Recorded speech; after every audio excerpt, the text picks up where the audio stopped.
Welcome to Talking Technology episode 55, which is probably going to be the weirdest episode of Talking Technology we've ever done, and the weirdest one we may ever do. In this episode, we're going to be exploring the world of AI-generated music, and as such, every single track from the intro right through to the outro is completely AI-generated. Things are about to get very weird. Buckle up. It's Talking Technology with VI Labs. Welcome to the show. It's very welcoming. From smart homes to AI, we could talk about anything. Yo. Hosted by David Redman. We're ready to go. Bring you the knowledge, so you're always in the know. We're diving into the world of technology. For those with visual impairments. From accessibility apps to smart devices for all, we'll break it down, keep you standing tall. Talking technology, we're bridging the gap, putting innovation on the map. Tune in, have fun, we're here to inspire. Talking technology, taking you higher.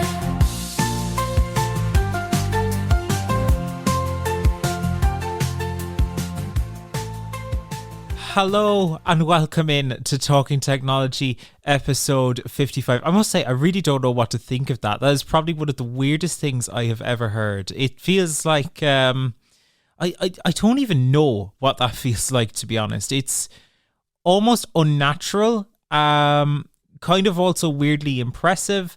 I have no clue what to think about that. But that track, that little intro track there, is completely AI generated. Everything from the music to the lyrics, the whole lot. I just gave it a prompt and let it take it as it wanted to go. And that was the very weird outcome that I got when I was requesting an intro for the Talking Technology podcast. But there you go. Anyway, hello, welcome in. Hope you're having a good few weeks since we were last talking to you. We have been getting some good weather in Ireland for the first time this year, I think, which is finally great to see. Got to go out for some walks and stuff like that on Sunday. It was brilliant. So who knows? It's sunny out there today, at least in Cork it is anyway. So maybe you're listening to us in the glorious sunshine, and if you are, well, hope you enjoy it. There's no better way to listen for sure, so really do hope you're enjoying it. But anyway, welcome on in. We've got a great show coming up for you over the next hour or so, and we are focusing, as you've heard, on AI generated music. And every single piece of audio that you hear, outside of like voice notes and everything like that, but every bit of like musical audio that you'll hear in this show today is completely AI generated. It's weird, it's wonderful, but it just goes to show the power that AI has now and where we're kind of moving with this technology. We'll have Michael joining us later on in the show as well. We're going to be talking about what this means for the music industry and stuff like that. I'm really looking forward to that conversation later on. And we will also have all of your usual features as well, from Talking Technology News to Quick Picks. We'll have all those coming up later on in the show as well. Now, as always, you can get in touch with the show. There are a few different ways to do so. And of course, while I do tell you about those contact details, of course, we have an AI generated music bed. Yes, it's a bit weird, this one. But hey, we'll roll with it, right? So if you do want to get in touch with Talking Technology, either to discuss something in, about the AI music, maybe you want to answer a Talking Technology big question, maybe you want to share your thoughts on something in tech news, there are loads of ways to get in touch with us. You can send us a WhatsApp voice note to 086 199 0011. That's 086 199 0011. Or you can send us an email, the good old-fashioned way, to content@vi.ie. That's content@vi.ie. Yeah, it feels really weird doing that over this music bed. It seems weird. I don't know. It feels very weird. Anyway, content at vi.ie 086 199 0011 if you want to get in touch with us. And to listen to some of your voice notes, as we do every show, I am joined by the one and only Mr. Legend of Kilkenny, Mr. Joe Lanigan. Joe, how are things? I'm good, David. How are you? Not too bad. Are you into the old AI music, Joe? I wouldn't say I'm into it, David, but I'm getting to experience it all through your experimentation here. Yeah. And I'm enjoying the first taste of it, but I'll give me thoughts later on, maybe. Yeah, it's all downhill here from here, Joe. Right. Let's get down to it then, shall we? We had a few voice notes in during the week, and the first that was in was from one of our regulars. He's a regular contributor to the show, and that was Edvard. And Edvard is having he's having a little bit of a problem with his Apple Watch, unfortunately, Joe. Hi, Talking Technology. So I've recently run into a problem. Basically, I've been having an Apple Watch Series 6 since October 2020, and last night I've noticed that the screen had started slowly coming off. When I looked up at any solutions, most of the search results say that it could be a swelling of the battery, and the screen itself actually feels a little bit bigger than it used to be. So I'm just wondering if it's a battery or if it's something else. And should I upgrade my watch or should I just get it repaired? Now, Joe, usually a bigger screen, especially for people with vision impairments, usually a bigger screen is a good thing, but it doesn't sound like it in this case. Not really. It looks like it's after slipping out of its holding area by the looks of it, and it could be something to do with the battery expanding.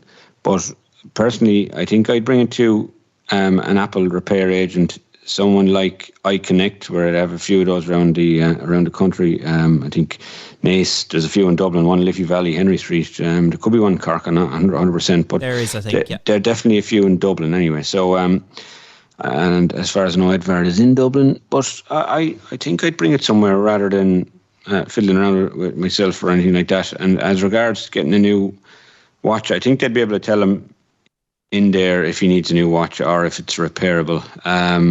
It's out of warranty, obviously. I think he said, was it 2020? Yeah, he has Series it 6, for nearly 4 years now. So back a bit, yeah. Yeah. It's obviously out of warranty. He could call Apple support if he wanted to, Apple accessibility even, and just ask them a few general questions about it.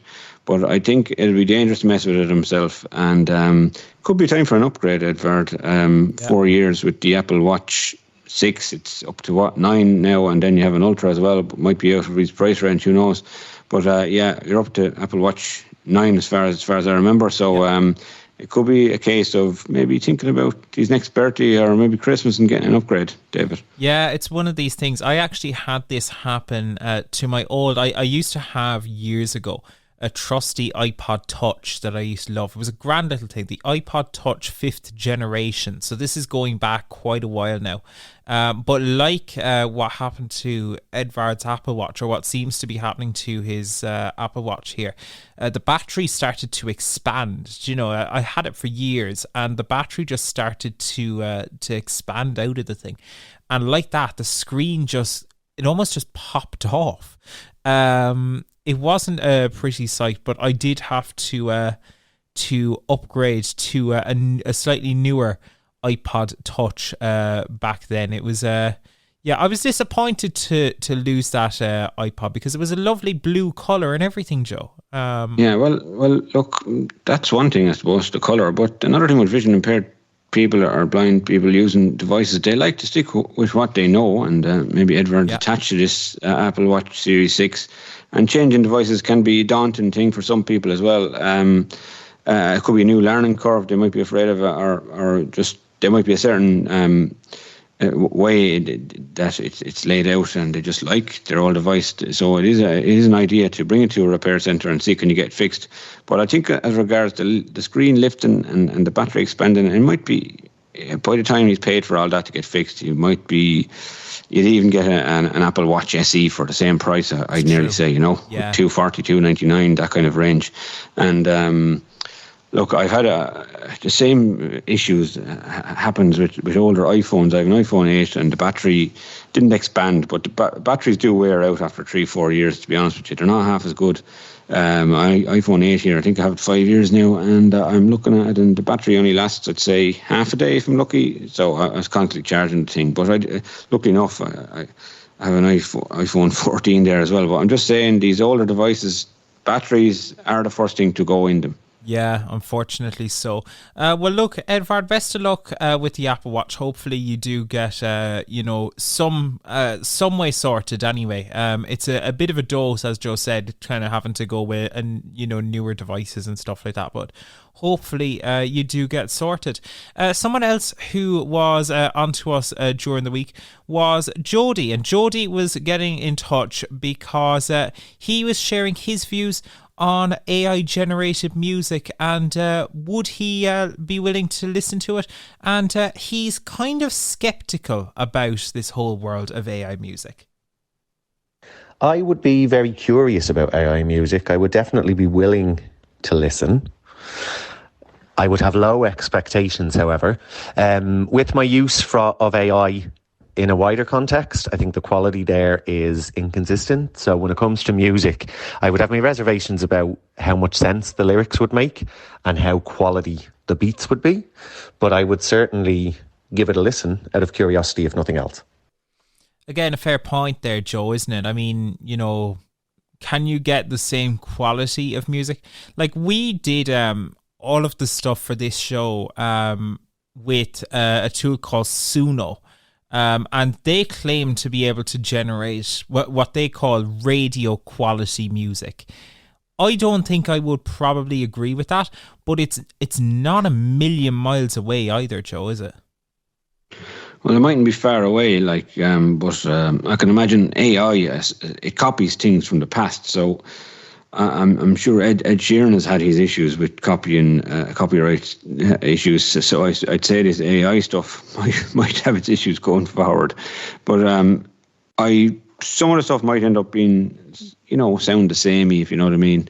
Or all the music might end up sounding a little bit like Taylor Swift or that kind of thing, So I think, yeah, authenticity has its place, and I like things to be authentic. And Jody might have a few good points there, You weren't throwing any shade at Taylor Swift there now, Joe, were you? Quite like Taylor Swift, but I've seen some AI efforts seem to be, maybe it's because she's trending so much, they seem to be copying a lot of Taylor Swift's. Copying is best form of flattery, isn't it? So I suppose that's true. Yeah, I mean, that's what I mean by AI. It will copy the most common source out there, and I know Suno, it probably has its own unique features and maybe makes things sound original and all that kind of stuff. But I won't diss it yet. We'll wait and hear what Michael Lee has to say later on. But Jody has a few good points there. You mentioned authenticity there, Joe. Someone who agreed with that sentiment was Patrick from Waterford, and Patrick was in touch. Hey, Talking Technology, Patrick here in Waterford. Just some thoughts on the on AI music, I suppose. And would I listen to it? I would, to be honest. I think it's one of these things where, you like to think, oh, well, it's like, I think I need it to be artistic and from the heart and things. But then, of course, at the end of the day, if it's a good tune, it's a good tune. You'll listen to it. Isn't I suppose that's the reality for a lot of people. If it sounds good and it's kind of pleasing to the ear, which is obviously depends on the person.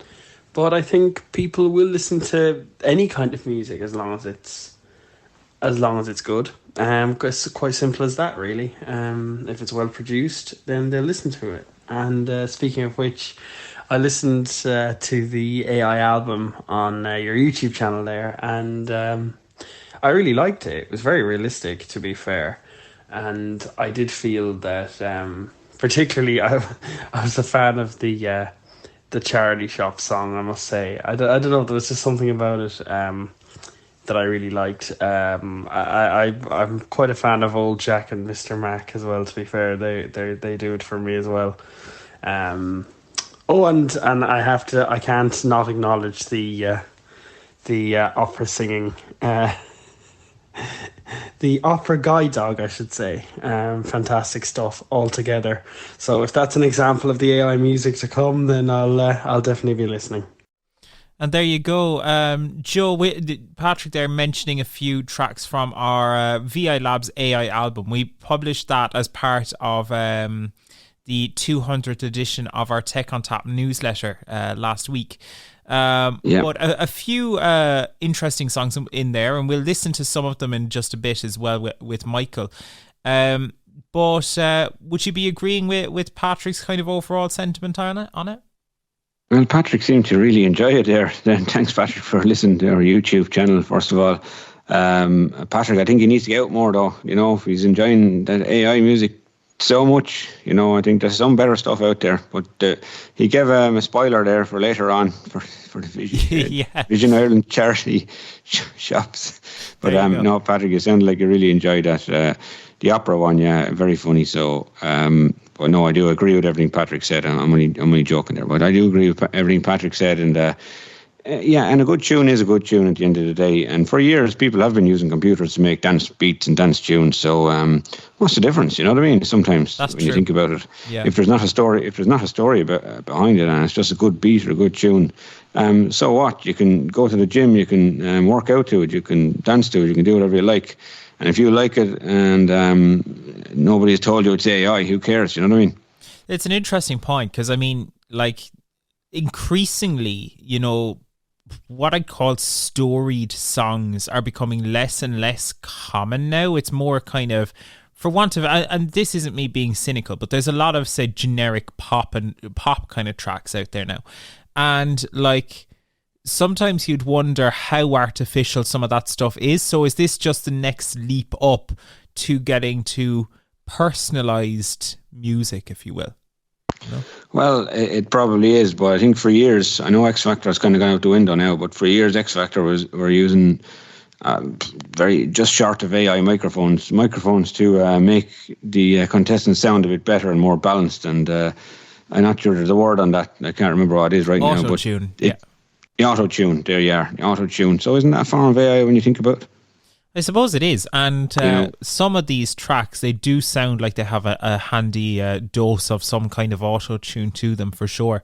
But yeah, it's an interesting one and wild technology when you think of it. We'll explore some more in a bit. But Joe, thank you so much for going through some of the voice notes with us. Thanks, David. And of course, if you do want to send us a voice note on WhatsApp, you can do it any time of the day or night, whatever suits you. Send us a voice note to 086 199 0011. That's 086 199 0011. Or you can send us your thoughts by email, the good old fashioned way, to content@vi.ie if you would like. Now, our next guest here on Talking Technology is Michael Lee. And Michael has an interest in music for a long time. He's also been doing a bit of radio down here in Cork and does some stuff on Mixcloud as well, the streaming service there. And we'll talk to him about that a bit as well later on. But here to chat all things AI music and to join me as we listen to a few of the tracks from the AI album. Michael, you're very welcome to Talking Technology. How are you? Hi Dave, how are you doing? Good, thank you. Good. Interesting news there, Dave, on the AI thing from Joe and Jody. I tell you, even the beds you were playing there now, right, at the top of the programme. Yeah. Personally, I wouldn't be too impressed. Interesting. Why? Because they're in mono. That's fair. That's a fair point. Yeah. To play good music, you have to have the right audio for it. Yeah, that's a fair point. It has to be stereo. There's no two ways about it.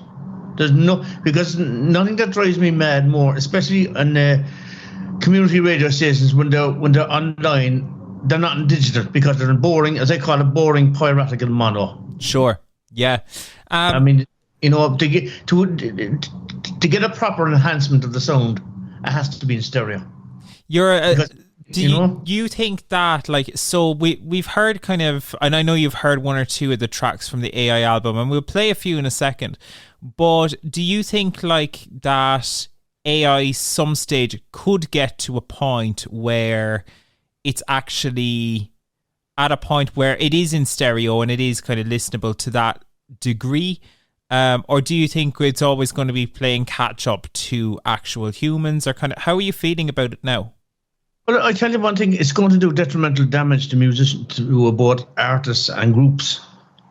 You know, it's going to have untold damage in that, because I mean, when you go to see music, or you go to see bands or artists play in the premises or whatever, or a pub, or nightclub or something like that, Yeah. you want to see the real thing. You don't want to see robotic. You don't. Well, that's true. There's Sorry, probably. I personally I certainly wouldn't be seeing Dead playing that stuff on the radio, yeah. That's fair. Interesting point. No. Yeah. Because I'm an avid supporter of promoting live art, local artists especially, right? I would play the stuff. Yeah. I would not play any robotic stuff. It goes against the grain of my belief in radio. That's what the radio scene has gone today. See, it's it's robotic radio. Everything you're told what to do, what to say, when to say it, and what to play. Boring. That is boring radio. Radio is about connecting with the listeners. Yeah. And you think this kind of cuts that out? Oh, big time. Yeah. I mean, I wouldn't be seen there playing AI music. Not a hope in hell. No. Fair enough. It's interesting then. We'll listen to one or two of the AI tracks from that album, see what you think. I know you've heard the Charity Shop one, I think, already. But for those who don't know, if people do want to hear just some of these examples, they can go to the VI Labs YouTube channel. Just search the Accessible Technology channel on YouTube. And people can listen to a few of those songs if they want to hear them as well, which is good. So let's start with one here. This one is a simple, we asked it to write a love song, right? To an alt text princess. So alt text, obviously images on social media. They describe stuff to visually impaired people. And we were just being silly with it, to be totally honest. We were being completely silly with it to see what it would come out with. So this is what we got when we requested a love song for an alt text princess. Have a listen to this and let us know what you think. In her eyes, the world unfolds, deep blue sea. With a smile, she lights up my soul. Golden sun, she's the all-text princess, full of grace. Dancing flower, she paints a wondrous space. In her touch I find solace and peace. Like a melody, her laughter brings release. She's the all-text princess, pure and true. Shooting star in her presence, every moment feels brand new. Oh, all-text princess, you're my muse. With words that captivate you, enthuse. Every image comes alive with your name, chanted frame. In this love song I'll forever acclaim. It's weird to listen to that, isn't it, when you think about it? And know that there was basically no human involved in that process at all. Michael, what do you feel when you listen to something like that? Like, do you get that like kind of uncanny kind of feel to it? I do, to be honest with you. It's first of all, it sounds very distorted, right? I mean, I had to physically take off my headphones there now and put on the studio monitors because I was trying to gauge the see what kind of separation. It was total flat. It was mono. Yeah, no, that's fair enough. That may also that may also be the possibility that you're joining us via Teams, which may also further compress it. So that is just something to be aware of. With the roadcaster, Dave, it shouldn't, because I mean, with the roadcaster, no. If I'll give an example now, right? Okay. Sure, yeah. Just to prove a point, right? I'm going to play a bit of instrumental music now, right?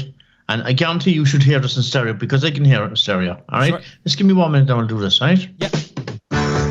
Can you hear that now, yeah? We can, yeah, absolutely. Are you getting that in stereo? It's a bit hard to tell right now because Teams is dipping it a bit, but yes. Okay. So there you go. I'll just fade it out there now, right? Yeah. No, that is not. It certainly isn't with the road, because with most roadcasters, especially I'm using the original one, right? And that had its own built-in compression system. Yeah. I mean, once you're working on the the multi-channel mix, everything is compressed automatically. You just set the gains, you set the mic gains that would suit you. Of course, yeah, absolutely. And especially if you're using what's called the depending on the microphone you use. I'm using the Rode mic now, which came along with the Rodecaster, and it's absolutely brilliant. The right amount of bass. There's no reverb. There's no kind of feedback or nothing like that. Depending on the acoustics of the room, of course. I mean, when I was talking to you an hour ago, I had the windows open because of the heat. All right. Yeah. So I just closed it down to kind of blank out the noises from the cars going up and down the road and all that traffic. So AI. If AI is really to take off, and I personally don't think it will. I mean, first of all, the sound level, they have to do something about that, because I mean that was atrocious. That really was atrocious. Interesting. Fair point. JP, if I bring you in here just for a second, when you first heard the track there, All Text Princess, you were actually giving it a comparison to some other artists. I was, yeah. I thought it was interesting. So this is my first introduction really to AI generated music, Dave. And when I listened to that last week, I was thinking that kind of air had almost an Enya feel to it. The artist Enya, and I thought it was interesting.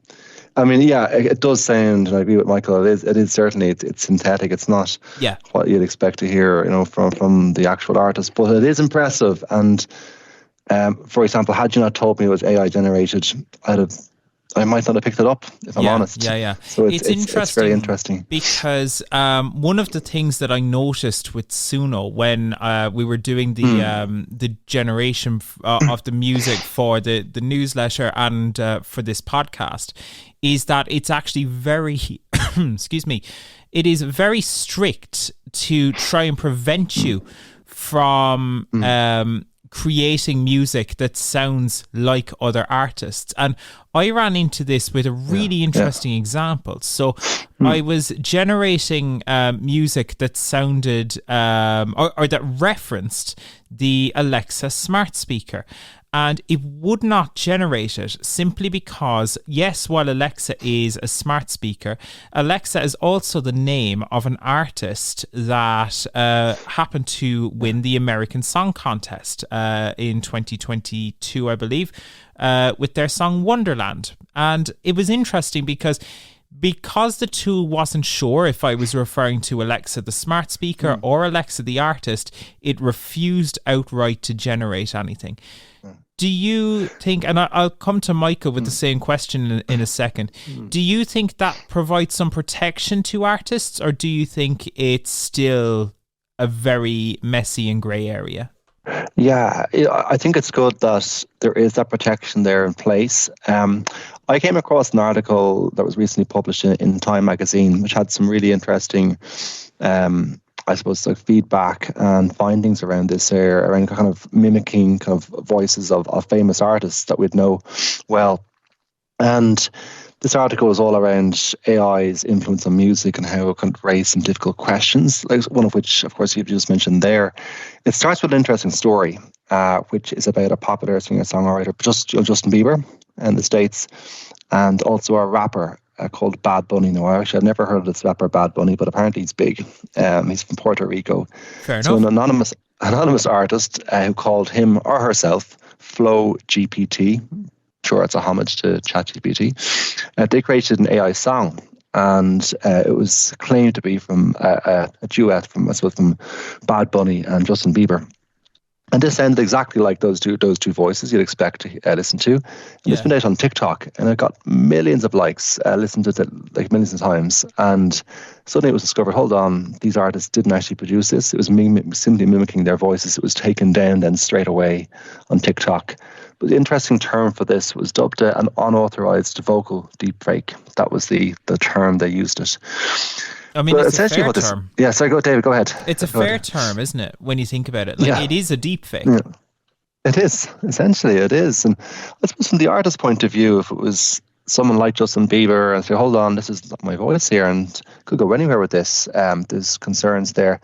But what's interesting, and this article went on to describe other examples of people mimicking the likes of, Drake, the rapper and Canadian singer Drake, Frank Sinatra, doing things like putting his voice to upbeat or heavy metal dance genres that you'd never associate something like Frank Sinatra involved in.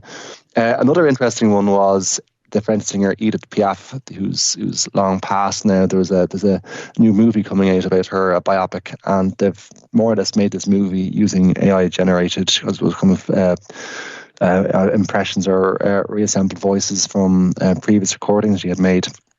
Probably the most up-to-date, interesting example of note is the Beatles. And in December last year, the Beatles released what they called their last song, which is called Now and Then. So they used John Lennon's voice from an old, a 1978 demo track. They isolated the voice, stripped out instrumentals and ambient noises using AI, and they produced this song. So which is 40 plus years since it was recorded originally. It's amazing. So there's two sides to it.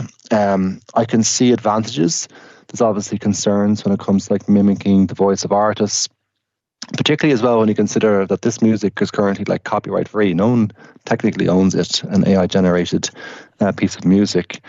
And a good point as well that I thought about when you're speaking with Joe earlier is around how it's being used already. So if you think about, for example, how when we're doing audio editing, kind of maybe the more slightly, say, mundane parts of audio editing jobs, things like, maybe changing vocal pitch, allowing, mixing recordings. I think there's scope for AI to come in there and help out with that, but not to replace ever the original music from the artist, of course, at the same time.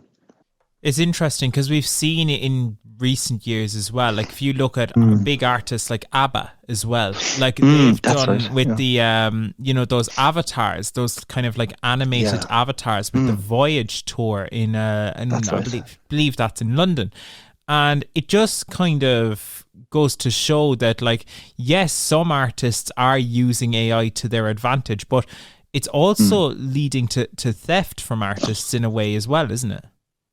It is, exactly. That's why ABBA Voyage, I believe it was sold out, and they were using avatars. It was incredible. But yeah, it'd be interesting to see where the around copyright, what happens there, because it is, this music is currently copyright free. I would just hope that, say, as this evolves, that we'll get ahead of the stage of mimicking kind of singers' voices. I'm not sure if that wouldn't be kind of really it's less than an ideal situation for any artist, whose job it is to produce music, and they find their tracks being copied online or being generated using artificial intelligence. But yeah, we could watch the space. It'll be interesting to see how it unfolds. This is obviously a very new area. Yeah, I know we've had different forms of AI in the past for image and text recognition and other areas. I'm thinking in terms of accessibility. But I mean, essentially, what it means really is that anyone has the possibility of generating, music, based on their famous singers or music idols using AI and machine learning, and that's right from a bedroom or from comfort of your home to be able to do that. Yeah, it is crazy. Michael, if I bring you in here just quickly as well on that note of, say, things like the ABBA Voyage tour and stuff like that, there are some artists who are using things like artificial intelligence, maybe not sound-based artificial intelligence, but they're using it to their advantage, like, you know, ABBA, like the Beatles, groups like that. How does that make you feel with from your point of view? You're still kind of of the view it's very inauthentic. Well, it is. It is, to be fair about it. I mean, if you're going to do something, you're going to do it properly. You don't imitate. You don't do that. It's you know, as JP rightly said there. Like, I mean, that last audio clip, he kind of analysed it to sound like Enya. I actually thought she sounded like a very young Sinead O'Connor, as opposed to Enya. But yeah. Getting back to the Beatles thing, the Beatles track, absolutely. I mean, they did another one as well a couple of years ago with Ringo Starr, Birds of Love or something like that. And they had John Lennon's voice going through the actual track of the song, and it sounded very good. But there again, it sounded very false, if you know what I mean. Yeah, it's interesting. It sounded very false. You could tweak that straight away. So because the kind of synthesizer effect it had on it. It does all sound like there's no two ways about it. It sounds very, to Joe's point, it sounds very, very auto-tuned, doesn't it? Absolutely, 100%. And Joe was dead right to point that out. He was right, because I thought the same thing as well when he was mentioning it. That, you know, I honestly, I mean, if they're going to bring in this AI music thing, right? Yeah. Think of it this way, right? What are they going to do for the likes of radio presenters? There'd be no such thing as live on air present. It'd be all AI. Fair, yeah. We actually, yeah, go ahead. David, there's already AI DJs, I think, on Spotify, as far as I'm aware. So watch out, Michael. Well, Joe, I never heard of any of them, and I saw for. Yeah, well, you're probably better off not tuning in. Put it that way. Oh yeah, but I mean, see, that's the whole frightening thing of it. It's going to have a detrimental effect on a lot of industries. You know, not alone music, but certainly broadcasting as well. Like, you know, it's absolutely effect on that. And David, just to get back to the point, there's a small bit of a correction, if you don't mind me saying so. Sure. I'm actually not on Mixcloud. I'm on an app called Mixlr.com. Oh, apologies. Absolutely. The regular shows on that. It's a great app because what it allows me to do, as we're doing here now, right? We're live. We're also recording as a podcast. I can do that facility as well with Mixlr.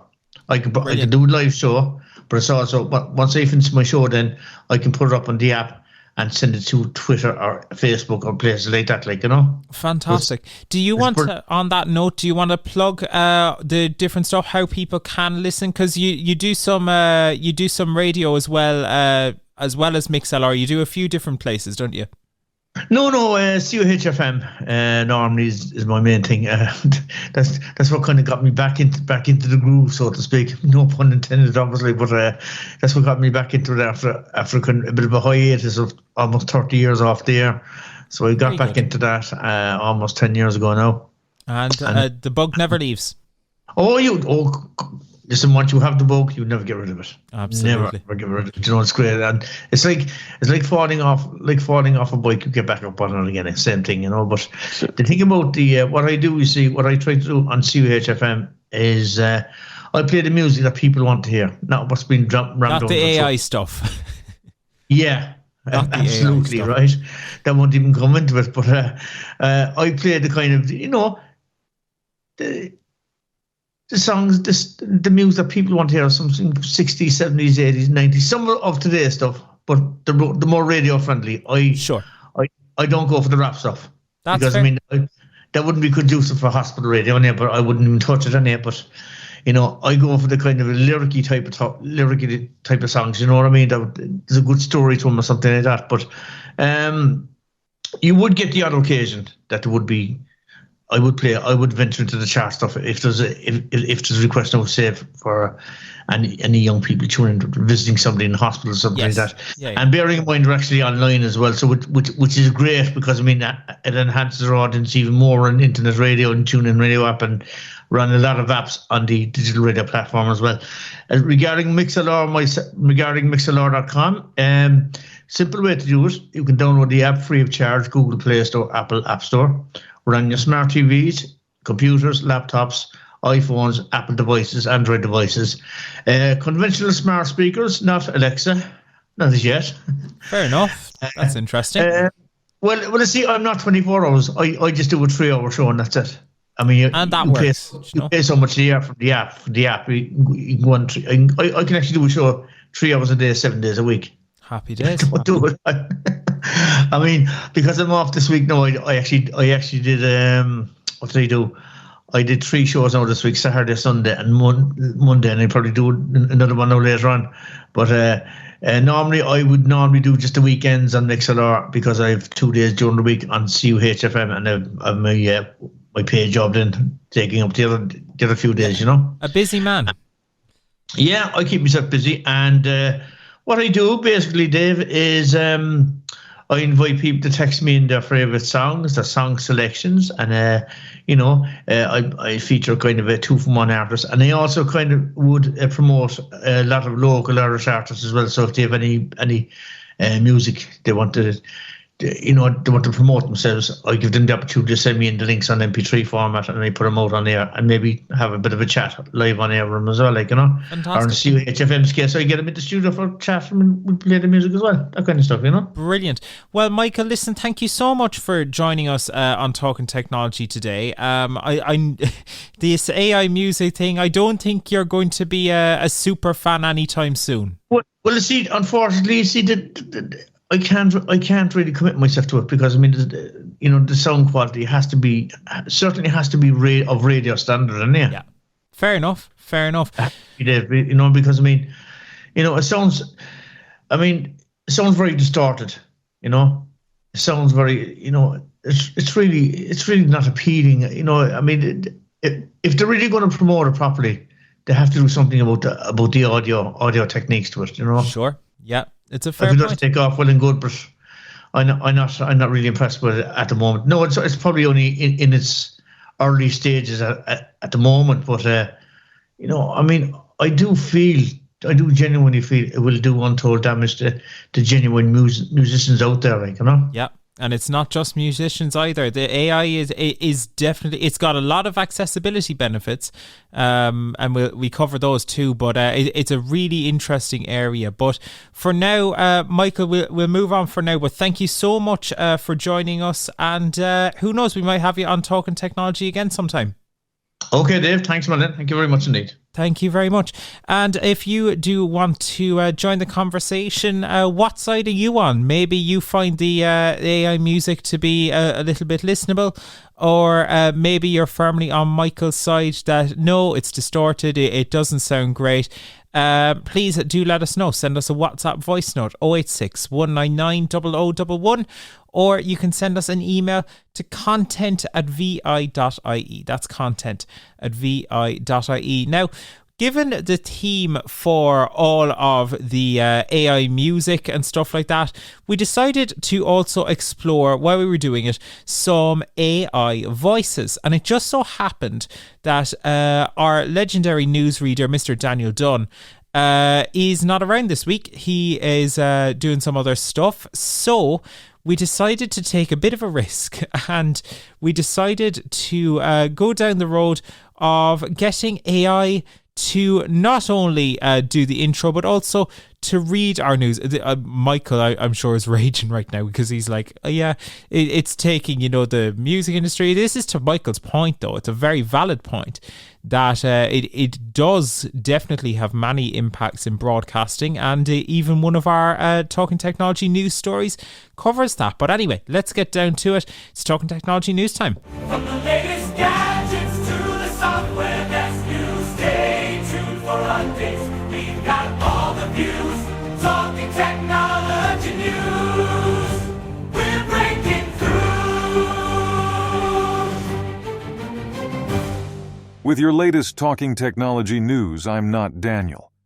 Windows 10 is coming to the end of its support cycle, with support for the operating system officially set to end next year. Microsoft are going to pull the plug on Windows 10 on the 14th of October 2025. This gives Windows 10 a lifespan of just over 10 years, as the operating system launched in July 2015. Microsoft continue pushing their latest operating system, Windows 11, which will continue to receive updates for another few years at least. It's also been reported this week that Microsoft are going to begin pushing Windows 10 users to ditch their local account in favor of a Microsoft account. Microsoft reportedly plans to give users full screen pop-ups, which will likely frustrate some users. It's a time of change for Windows fans, and we can only hope that people find Windows 11 to be a good experience when they eventually do switch. In other news, motor company Honda are launching a new app for those who are blind or have low vision. The new Honda Scenic Audio app won't be letting blind people behind the wheel anytime soon, but it does use AI to provide descriptions of the environment as someone drives along. It appears to use technology similar to Be My AI, but it has access to a lot more info. It uses computer vision, generative AI, satellite imaging, and a multitude of other technologies and sources, including geotargeting and weather reports to provide its descriptions. The tech is supported by the Perkins School for the Blind's global disability tech community, so seems to have some good credibility behind it. Time will tell if this concept takes off, but more creative innovations in the space can only be a good thing. And finally, for now, you may have noticed that Daniel isn't here today, and that this report is being read completely by AI. This is something you might hear more often in the future, as a deal was done this week allowing radio company Odyssey to use voices from AI startup 11 Labs. Odyssey own hundreds of radio stations across America, and they plan to use AI voices to enhance their experiences for both listeners and advertisers. It's a wild world, but from AI music to AI voices, this new technology trend shows no sign of slowing down. That's it for now, but if you want more news like this, be sure to sign up for the Tech on Tap newsletter on the Vision Ireland website. With that, it's back to you, David. And thank you, AI voice, for that. What a weird world that you can just get like AI and everything to just do all of this stuff. Now, to be honest with you, like, it doesn't save you on work. You know, you still have to like write the scripts and everything. You have to write the scripts, and then you've got to process the audio, and there's a lot of kind of hoops that you jump through to do something like that. So I don't know whether it's going to actually, you know, replace jobs or what it's going to do. It's I reckon it will eventually just create new jobs in time, but who knows. Anyway, I don't think we'll be doing that on a longer term basis. I look forward to having Daniel back very soon. Hopefully he will be back for our next show. But Joe and JP, I wanted to bring you guys in here. Joe, I'll start with yourself. Firstly, that story there from Honda. They're launching a new app, Honda Scenic Audio. What are your thoughts on this? Do you think it's something you'd use, or is this a gimmick? No, I think that's quite cool, actually, to find out what's around you as you're driving. Maybe, well, I won't be driving anytime soon, but if you're a passenger in a car and listen to what's around you, you might be in a car with somebody that doesn't want to be talking and driving at the same time. So it's cool to have AI generated descriptions of what's around you. Sometimes I take pictures of my surroundings when I'm on the bus with Be My AI, just for the fun of it, to see what information I get back. But with this one, it's giving you constant feedback. I presume you can tailor it to what you want to listen to. But as you said, you're getting 360 degrees view of what's around you. I think that's quite cool, and I'm really delighted to see a company like Honda, a massive car making company, getting behind something like this, and Perkins School of the Blind as well. As you said in the news report, that shows that it has some major credibility. So yeah, I like that story, David. It's going to be interesting as we get to like the self-driving cars and stuff like that, which are, I guess, you know, we've seen, I believe Waymo, which we've talked about in the newsletter and on the show before, they rolled out in Los Angeles there only this week or last week. So like things like you know, self-driving cars and all that, they're hitting the road, pardon the pun, and they are also loaded in many cases with cameras and sensors and things like that. So it's only a matter of time before these cars are able to just built in do like full on audio description of the journey as you go along. Is that something you'd see appealing, Joe? Would you be tempted to use something like that if you know, were to get into a robo-taxi somewhere or whatever? Would you be into it? I would. I'd definitely be into it. I think it'd be so cool to try that out.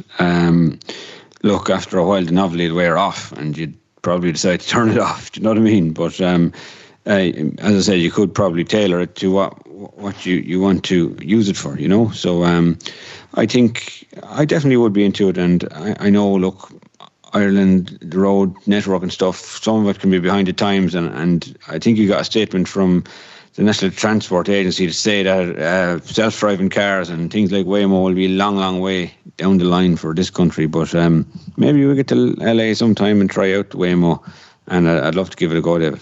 I'll go to LA. I'm certainly open to going to LA. 2 minutes, yeah. Yeah, it's interesting. I do definitely think that there is definitely huge potential for technology like this, and time will tell. Speaking of going to LA, the man who manages the wallets and decides all of these things, Mr. JP Corcoran, our digital content manager, is here. JP, are we going to LA first of all? Yes, of course. Well, we're going to book flights tomorrow morning. I wish you were, David. So do I. maybe next year there might be budget for it. Unfortunately, this year it might be out. Yeah, absolutely. JP, on that, we heard there about the Windows 10 end of life. How do you feel? Were you a fan of Windows 10? I was, yeah. I was a big fan of Windows 10. Windows 7, big fan. XP, big fan, actually. 8, I'd rather not recall or remember it anyway. Windows 10, yes. How do I feel about end of life? I believe it's 14th of October 2025 is the official end of life date. And I believe the current version 22H2 will be the final version of Windows 10. So yeah, I will miss it. I don't use Windows 11. However, I do remote into and support many service users using Windows 11. And for me, the biggest difference is just the menu from a visual perspective, looking at the screen, the desktop. Your menu button is on the bottom center of the screen as opposed to the bottom left. I do think then that Microsoft made a good change with the accessibility features and even the naming conventions, where previously it was the ease of access center, wasn't it? Remember those? The ease of access center for your accessibility settings. And now they've almost taken a leaf out of Apple's book, and it's called accessibility. So you know exactly where it is you're going when you're going into those settings. Ease of access made no sense in the first place. Never did. No, I could never really understand that. And in fairness, credit to Microsoft, I've even noticed significant improvements with the likes of Narrator, with the likes of Magnifier, and other accessibility tools built into the Windows operating system that have greatly developed and enhanced over the last number of years. So I think that's only going to go in one direction, Windows 11 as well. So yeah, it'll just take some time just to get used to the new environment. But I suppose it's inevitable now, isn't it? It seems that way anyway, for sure. Mm-hmm. How do you feel about these full screen pop-ups that people are reportedly getting, forcing them to get a Microsoft account? Yeah, I'm not sure if I fully think that's a great idea. I don't like having to, a bit like going back to our Alexa piece the other day, where you're required to subscribe to a particular service to continue using. I think that I get a bit frustrated by it, David, and I can expect number of service users being presented with those messages and not really knowing what to do, or should I accept this, or can I decline? But I gather they're just going to keep reappearing. So I suppose it's Microsoft's way of trying to further embed customers into their ecosystem. It's weird. You'd never get, or at least I haven't come across that same level of kind of pushiness with Apple over the years, which is an interesting one. But then again, I also haven't used Windows a massive amount since Windows 7. I think Windows 7 was a fantastic little operating system. But there you go. I thought it was great, and I missed it when it was came to end of life. I did miss Windows 7, and a number of other people did. Absolutely. And just on a final note there, we had with that AI newsreader, will you be inviting Daniel back next week, or what are your thoughts on the AI?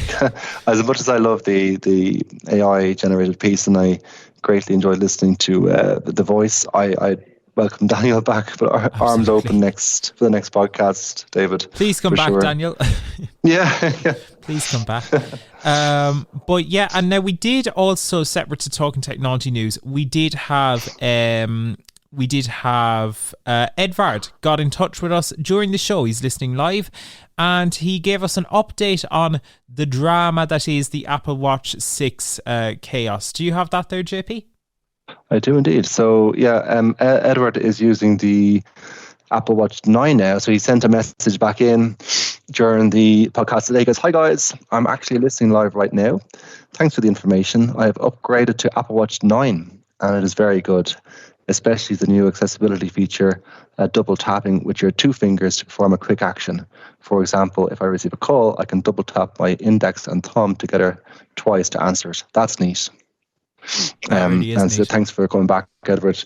I don't wear an Apple Watch. I wear a similar smartwatch. Well, it's more I suppose a Fitbit is the watch I wear, and I think for calls it's so handy. Being able to answer calls on the watch is particularly handy, particularly if you don't have your phone at hand. You answer the call on the watch, and then you can locate your phone. So Edward, thank you very much for giving us that bit of feedback today. Absolutely. And hope you enjoy the Apple Watch Series 9. It's a nice little upgrade there. I'm still using the 5. I love the Apple Watch though. It's a great little bit of kit. Like, even I find for things like Apple Pay and stuff like that, it's so much easier to just use Apple Pay in a shop, especially when you don't have to enter codes or get Face ID or anything like that. It's pre-authenticated, so I can just use Apple Pay on my wrist, and it's great. I love it. But yeah, Edward, thank you so much for getting in touch, and hope you enjoyed the new Apple Watch. So with that, thank you so much, Joe and JP, for telling us all about the latest with Talking Technology News. Joe, you're sticking around for quick picks in a sec, so do stay with us. But of course, if people do want to get in touch with us to discuss anything in relation to, the Talking Technology News, how you feel, would you use that Honda Scenic Audio app? Do you think it's something that you'd try? Let us know all your thoughts. You can send us a WhatsApp voice note, 086 199 0011. Now we are off to quick picks this week, and we have our AI intro for quick picks as well. And it went with a bit of a reggae vibe. This was another surprise to me, but we got a bit of a reggae vibe this week. Quick picks make our memories complete. Quick picks make our memories complete. Quick picks, it's VIA Labs. Quick picks. Indeed it is. Quick picks make our memories complete. It's VIA Labs Quick Picks. Quick picks, it's VIA Labs. Quick picks. Yes, what a weird little intro to Quick Picks this week. This whole show has been a bit strange, but anyway, there you go. To chat all things Quick Picks, I am joined once again by Joe. Hello, Joe. What a tune! What a tune there, David. Yeah, it's a real little. I could feel a little, bopping away to that. There, it's a little, VIA Labs Quick Picks. I like it. I'm into it. Yeah, it's the only one I like today, to be honest. So I think, we won't ditch any of our own tunes, but yeah, that's the only one. No, I think we will firmly be reverting back. The only one that was worth anything. Yeah, we'll revert back to the other stuff, I think, next week, because I'm not a massive fan of some of these new little AI intros. They won't be replacing any jingle companies anytime soon, I'll say that much. But Joe, quick picks this week, we're taking a look at Google Maps. Yeah, well, Google Maps, everybody knows about Google Maps. It's one of the most popular navigation apps out there, or mobility apps out there. It's a mainstream app, as we know. But the thing I wanted to mention about Google Maps was you can turn on detailed navigation guidance for people with vision impairments. It's an extra little feature they have in the settings, and especially for people with vision impairments, to give them extra hints of to tell them they're on the right track when they're doing a route, or to give them an extra little heads up you're coming up to the turn off, rather than your normal hints, which will just give you maybe in 100 meters take left. It will give you a couple of extra cues, you know what I'm saying? So which we always like to have reassurance we're on the right track. So to turn this feature on, you have to go into Accountant Settings, which is up in the very top left if you're flicking with VoiceOver. And then you'll see another Settings button inside there. So you double tap on that Settings button. And then you double tap on Navigation. And then you go down to the very bottom, and you'll see a thing called Detailed Navigation, just after the walk settings option. Detailed Navigation. And you turn this on. And then when you do put a query or a search in for your local restaurant or your local road or wherever you're going to get directions to, it will give you more detailed directions next time you use it.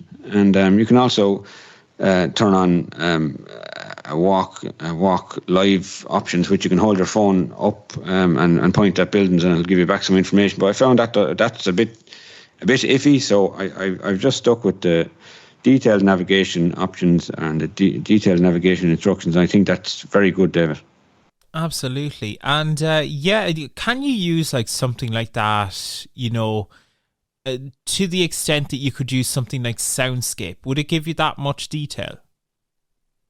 Not as much detail as Soundscape. And as you know, Soundscape's a 3D map.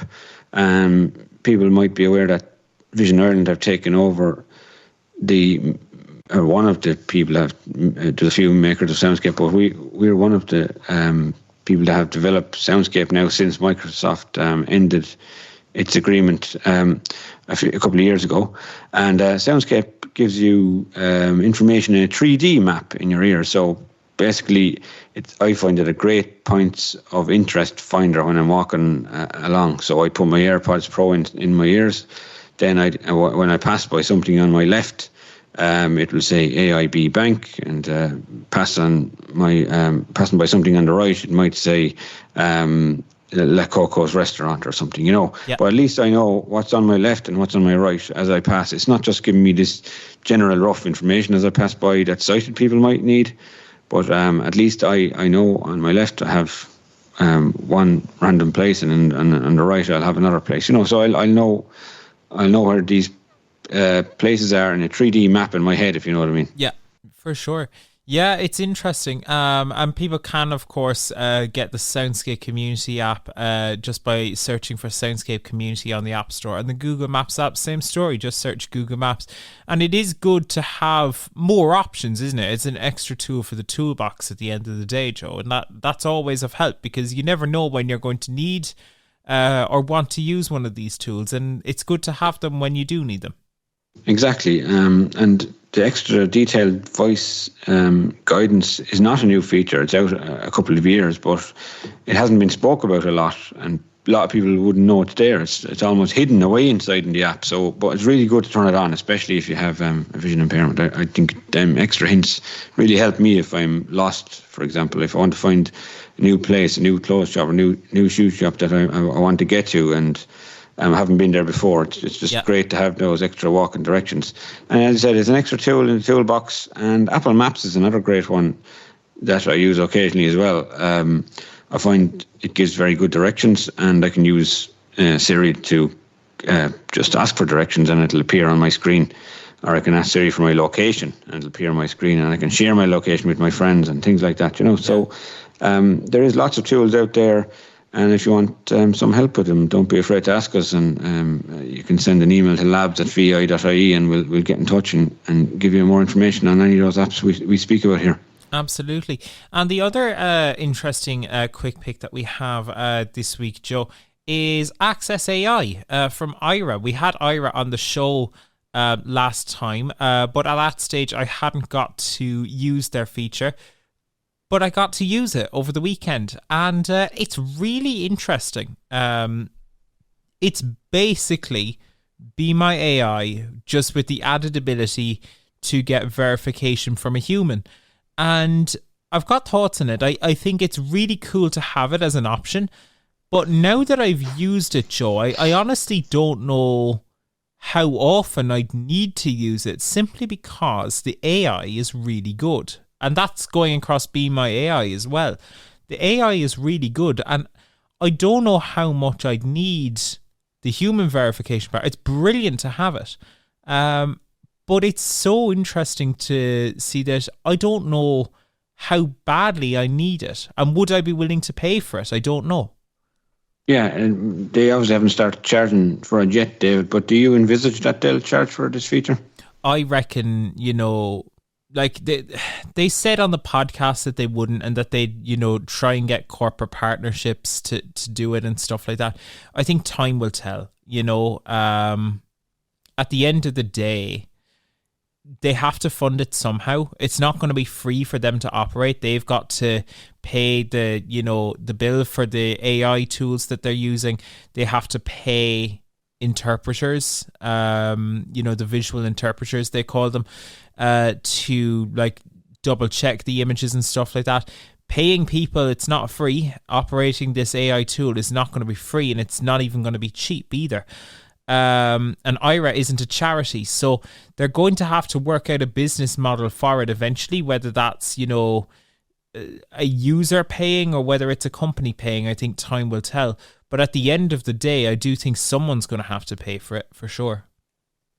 Yeah, that's possibly true. I know Aira are excellent at making connections with companies like airports and Starbucks, big corporates like that. So hopefully that will pay for that particular feature, and it's really cool that they've included it. Let's not forget about Be My AI, another brilliant feature, brilliant app.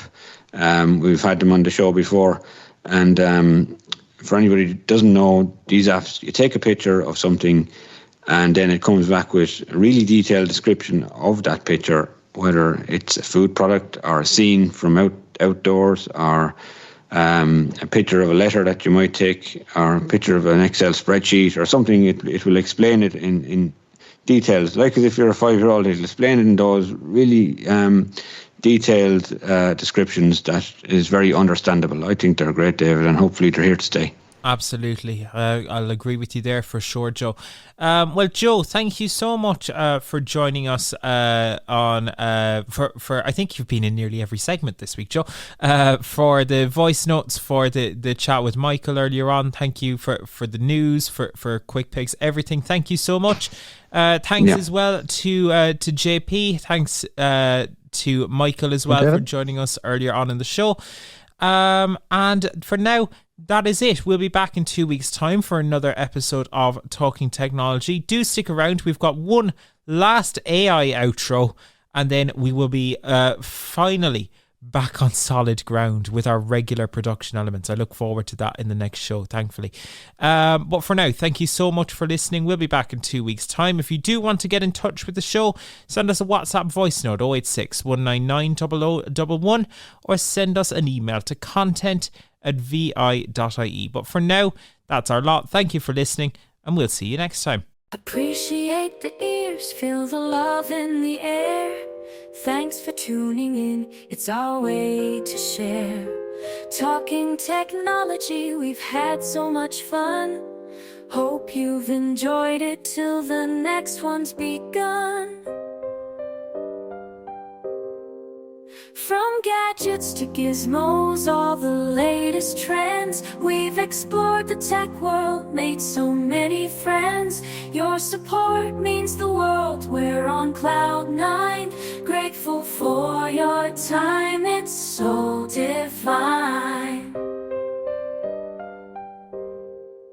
Grateful for listening, we're on a happy spree. Talking technology, it's a podcast victory. Thank you for joining, we're grateful for you. Keep shining bright and may your dreams come true.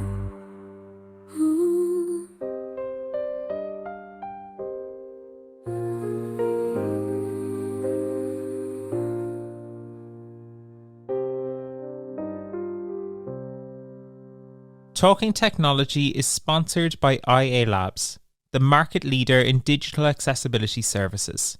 IA Labs, digital inclusion, your legal obligation.